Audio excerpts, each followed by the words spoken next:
इन्होंने एक हाइपोथीसिस बनाई। हाइपोथीसिस क्या होती है बेटा?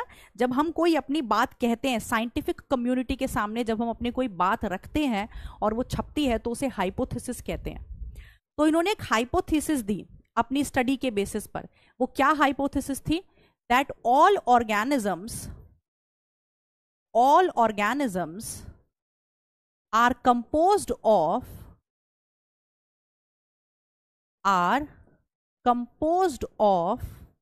cell and products of cell and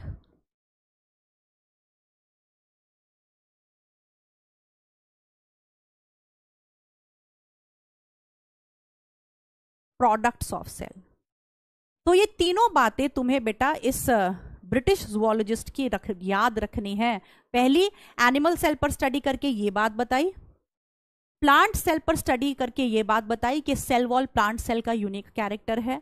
और फिर क्योंकि इन्होंने एनिमल और प्लांट दोनों सेल को स्टडी किया तो इन्होंने एक हाइपोथीसिस दी और उसमें बताया कि जितने भी ऑर्गेनिज्म धरती पर हैं वो सेल से मिलकर बने हैं और प्रोडक्ट्स ऑफ सेल से मिलकर बने हैं। प्रोडक्ट ऑफ सेल मतलब सेल से मिलकर टिश्यू, टिश्यू से मिलकर टिश्यू सिस्टम। ये किसके प्रोडक्ट हैं?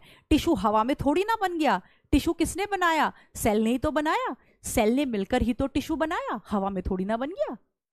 तो सारे ऑर्गेनिज्म, चाहे एनिमल्स हो चाहे प्लांट्स हो, किसके बने हैं? सेल और प्रोडक्ट ऑफ सेल के बने हैं।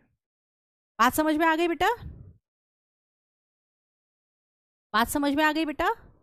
अभी मैं सेल थ्योरी की बात नहीं कर रही हूं अनुज, मैं अभी सेल थ्योरी की बात नहीं कर रही हूं।